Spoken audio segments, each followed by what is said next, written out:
Patay ang isang lalaki matapos pagbabarilin sa lungsod ng Maynila. Ang mga suspect na kunan ng CCTV ilang sandali matapos ang krimen. Narito ang reporte Haji Riat.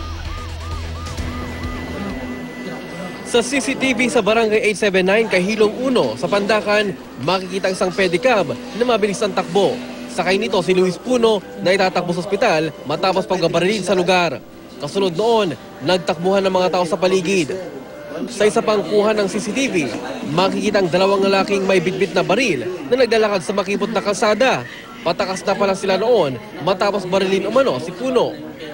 Ayon sa mga residente, dito raw sa bahagi ng eskinitang ito huling nakitang nakatayo ang biktima kung saan biglang sumulpot ang dalawang suspect at saka siya pinagbabaril.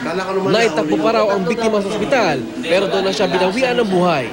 May dumating na kapitbahay ko, si Matmat. Sabi sa akin kay Lois, si King binaril.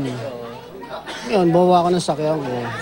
Pagbaba ko, kinonfirm ko kung kapatid ko nga yun nandito sa karsada. Ngayon, na nakita ko yung kapatid ko, dali-dali, nahabol ko yung mga suspect.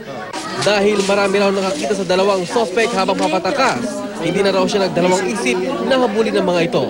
Nakita ko na yung suspect, dala nung matanda, tsaka yung binatilyo eh. Nakagano na yung kamay niya. Hawak na nung dalawang matanda, nakagano na yung kamay niya. Na yung galing, yung tao na rin siguro, hindi na rin siya lumaban doon. Lumuhod siya ron sa iskinita.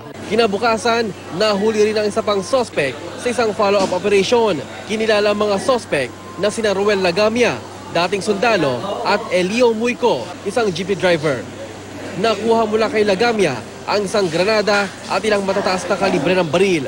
Ayon sa MPD Homicide Division, onsehan sa droga ang posibleng motibo sa krimen.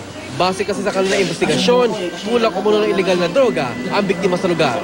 Gayunman, naharap pa rin sa reklamong murder at illegal possession of firearms ang dalawang suspect.